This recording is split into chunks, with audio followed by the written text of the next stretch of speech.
There are people in this world who wake up every single morning knowing that the moment their feet touch the floor, hundreds of decisions are already waiting for them. Emails that arrived at 4 a.m., calls from executives in different time zones, numbers on screens that either make hearts race or stomachs drop. And David was one of those people. Except he had been living that life for so long that he had completely forgotten it was ever supposed to feel like anything at all. He was 54 years old, the founder and CEO of a logistics company worth over $4 billion, a man who had started with nothing but a beat-up pickup truck, a flip phone, and the kind of stubbornness that most people mistake for confidence until they realize it's actually something much deeper, a quiet refusal to accept that life could beat him down and keep him there. He had built his company from the ground up in a way that most business school professors use as a case study. The kind of rags-to-success story that gets turned into keynote speeches at conferences where the tickets cost more than most people's monthly rent. He had 3 personal assistants, a penthouse in Dallas on the 42nd floor with floor-to-ceiling windows that looked out over a city that, in many ways, he felt like he owned. Not because he was arrogant, though people who didn't know him often thought he was, but because he had poured so much of himself into every corner of that city that it was hard to look at it and not feel like a part of him existed somewhere in the concrete and the noise and the lights that never quite went off.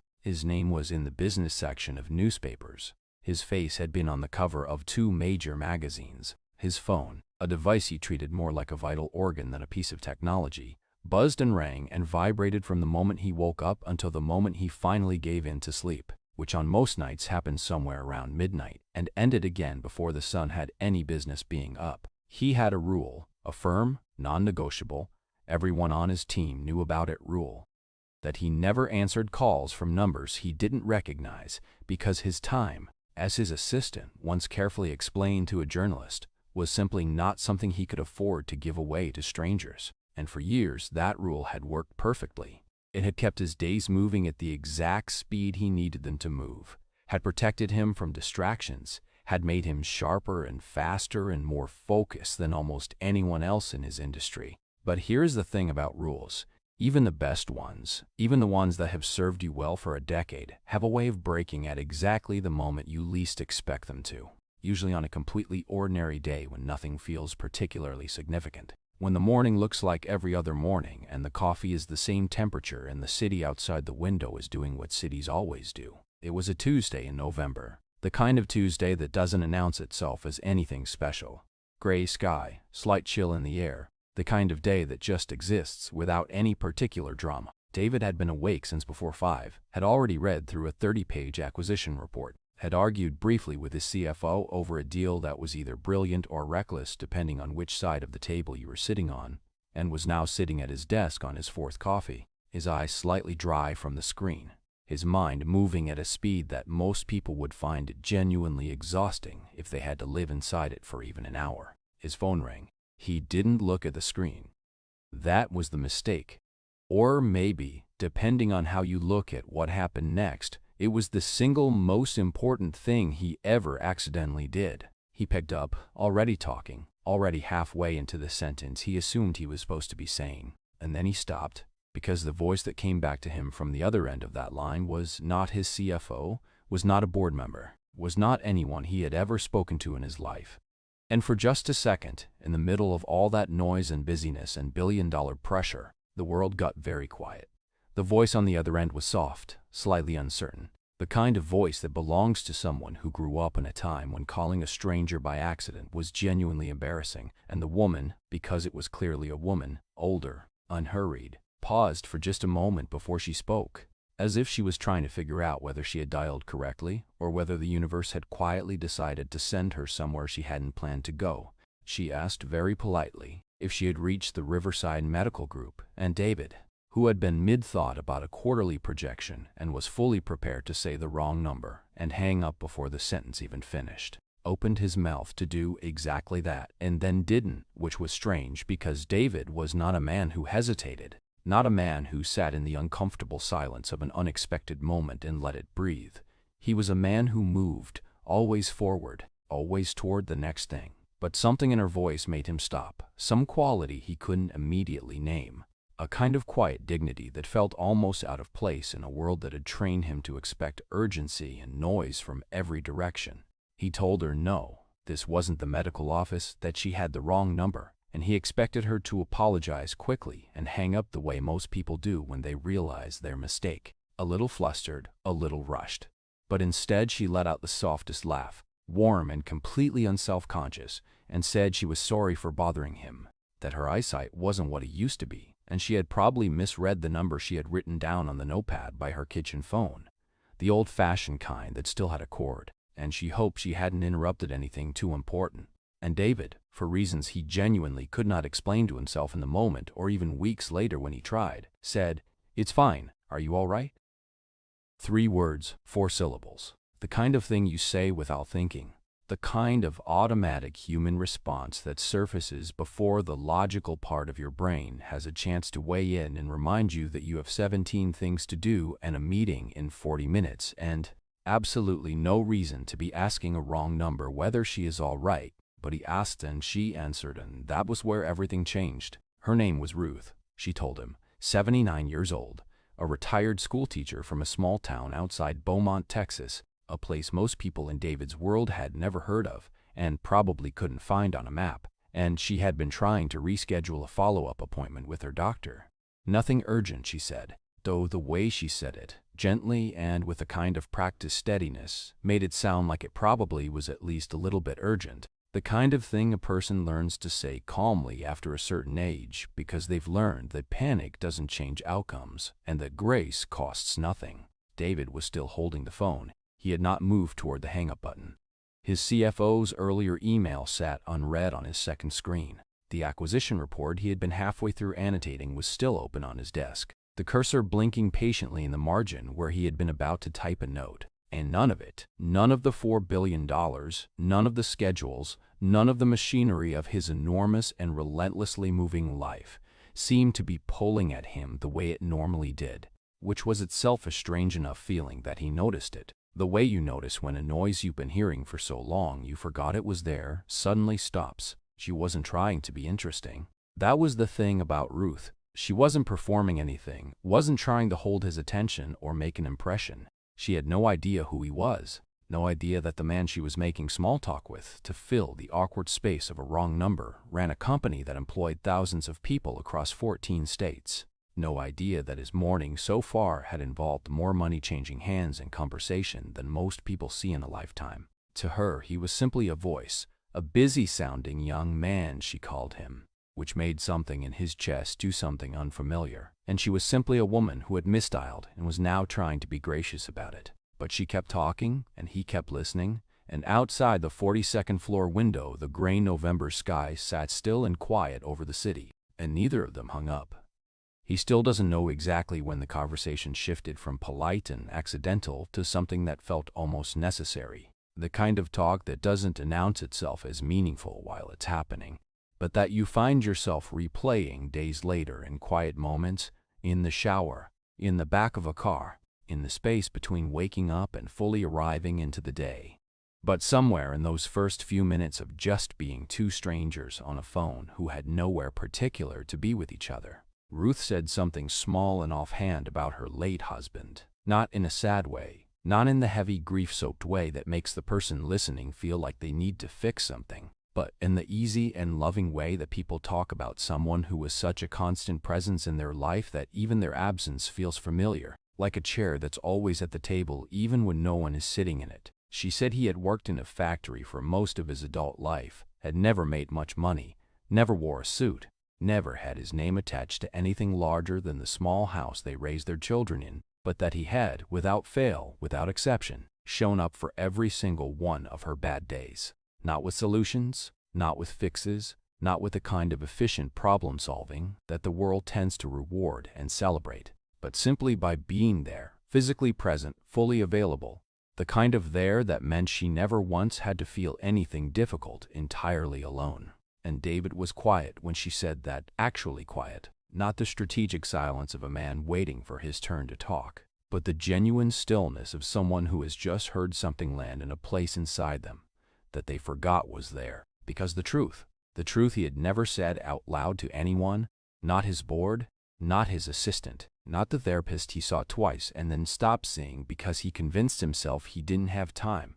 Was that he could not remember the last time he had simply been there for someone. Not in a useful way, not in a way that required his expertise or his resources or his ability to make things happen, but just there, just present, just a person sitting with another person in whatever the moment actually was. He had been so good at solving things for so long that he had quietly, without ever making a conscious decision about it, stopped being available for the things that couldn't be solved, for the messy and slow and unproductive business of just being a human being in someone else's life. Ruth talked about her children, about the garden she still kept, even though her knees gave her trouble now, about the way her town smelled in October when the weather finally broke and the air came in cool and clean off the fields. And David sat there in his 42nd floor penthouse, surrounded by glass and steel, and the best of everything money could produce, and felt, with a clarity that was almost uncomfortable, like a man who had built an extraordinary tower and climbed to the very top of it, and then looked around and realized he had somehow managed to leave everything that actually mattered on the ground. His daughter's face appeared in his mind. She was 26, lived in Austin. At her mother's eyes and his determination, and he realized with a slow and genuinely painful kind of honesty that he could not remember the last real conversation they'd had. Not a logistical one about holidays or travel schedules or the trust fund paperwork, but a real one. The kind where you ask how someone is, and you actually wait for the whole answer and you don't check your phone while they're giving it to you. His ex-wife's voice surfaced from somewhere he had buried it. A line from their last real argument years ago that he had dismissed at the time as emotion and had never let himself fully hear. She had told him that he was extraordinary at building things and completely lost when it came to keeping them. And standing in that memory now, with Ruth's quiet voice still in his ear, he understood for the first time that she hadn't been criticizing him. She had been grieving something, and he had been too busy to notice the difference. He asked Ruth carefully what she would say to a man who had spent his whole life running toward something and wasn't entirely sure anymore what he had been running from. And she was quiet for a moment, the comfortable quiet of someone who takes questions seriously. And then she said simply that she would tell him to slow down long enough to look at who was still standing beside him. Because at the end of it all, that was the only number that ever really counted. The call ended the way it had started, quietly, without ceremony, without either of them fully realizing they were saying goodbye until they already had.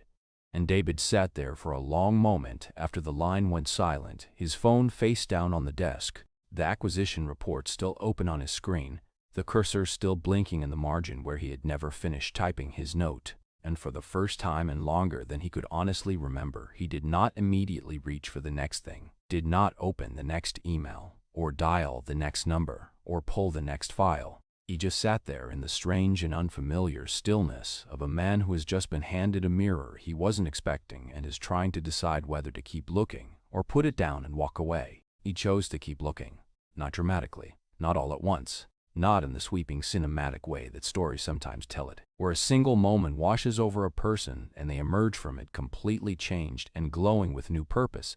It was nothing like that. It was slower and quieter and honestly a lot more uncomfortable than that, because real change rarely feels like liberation when it's actually happening. It mostly just feels like sitting with something you've been avoiding for a very long time and finally letting it take up the space it was always going to take up, whether you made room for it or not. The first thing he did, not that day, but within the week, was call his daughter. She picked up on the third ring, her voice carrying that particular brand of careful warmth that children develop when a parent has let them down enough times that love and self-protection have learned to exist in the same breath. And he noticed it immediately, that guardedness, and instead of doing what he would have done before, powering through it, steering the conversation towards something practical, making it efficient, he stopped and acknowledged it, told her he knew he hadn't been as present as he should have been, that he wasn't calling with an agenda or a request, that he just wanted to hear her voice and know how she actually was. And the silence that followed was the kind that is full rather than empty, the kind that means something real is being considered. She didn't immediately soften. She was his daughter after all. She had his instincts. But she stayed on the phone, and they talked for 40 minutes. And somewhere in the middle of it, she laughed at something he said, a real laugh, unguarded, and he held on to that sound like it was something precious, because it was. He flew to Austin 3 weeks later. No occasion, no holiday, no reason written into any calendar. He just showed up at the restaurant she liked and sat across from her and asked her about her life and listened to the whole answer. And when she talked about a project she was working on that had nothing to do with his world or his industry, his eyes didn't drift to his phone. He just listened, and she noticed. He could see that she noticed, and neither of them made a big deal of it, which was somehow the most important part. Back in Dallas, he did something that quietly stunned everyone on his executive team. He canceled 2 standing weekly meetings that had been on the books for years, not restructured them, not delegated them, actually canceled them, because when he sat down and looked honestly at what those meetings had ever produced, he realized the answer was mostly anxiety and the illusion of control, and he was trying to get better at telling the difference between motion and progress. He also began putting together a small, privately funded educational foundation aimed at rural communities in East Texas, the kind of towns Ruth had described, places where good teachers stayed for 30 years on modest salaries because they genuinely loved the kids in front of them.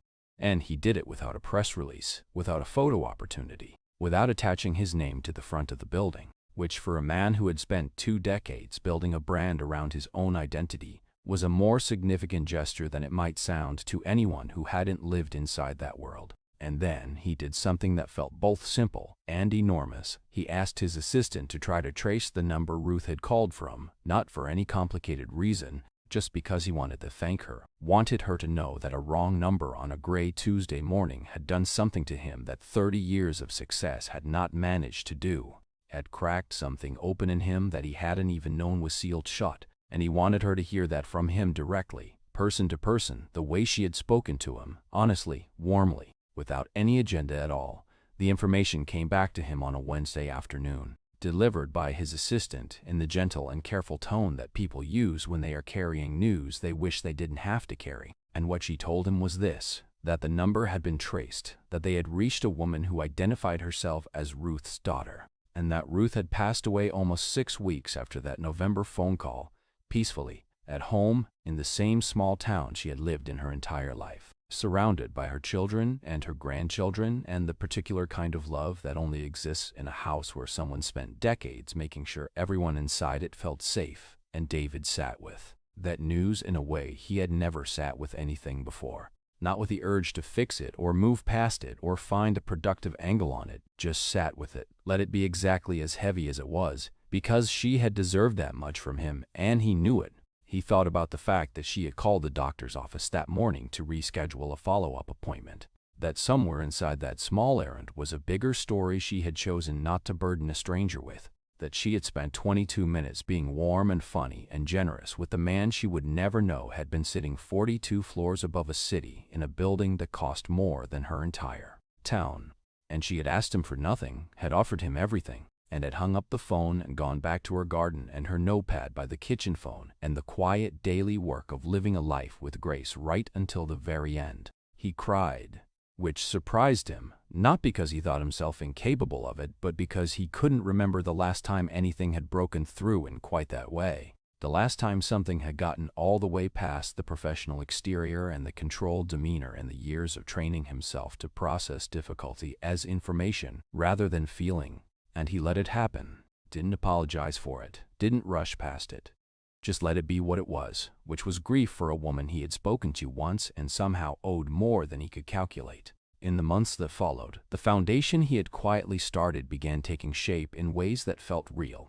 A reading program in 3 rural counties, scholarships for kids in towns where the school building was older than most of the parents, a small grant program for teachers who were spending their own money on classroom supplies the way Ruth probably had for 30 years without anyone making a fuss about it. His daughter joined the board, not as a favor to him but because she believed in it, and the Tuesday lunches they had started every week, no cancellations, phones in pockets, became the most protected 2 hours in his calendar, more protected than board meetings, more protected than investor calls, more protected than anything with a dollar figure attached to it. People who worked with him noticed something different, not softer exactly. He was still sharp and demanding and deeply serious about the work, but there was a quality in him now that hadn't been there before, a willingness to stop and actually hear what was being said to him, an ability to sit in a conversation that wasn't going anywhere productive and not try to steer it. And when people who had known him for years asked what had shifted, he would tell them the story. The wrong number, the Gray Tuesday, the 79-year-old retired school teacher who had no idea who she had called and somehow said exactly what he needed to hear, and he would tell it without dressing it up or making himself, though, hero of it.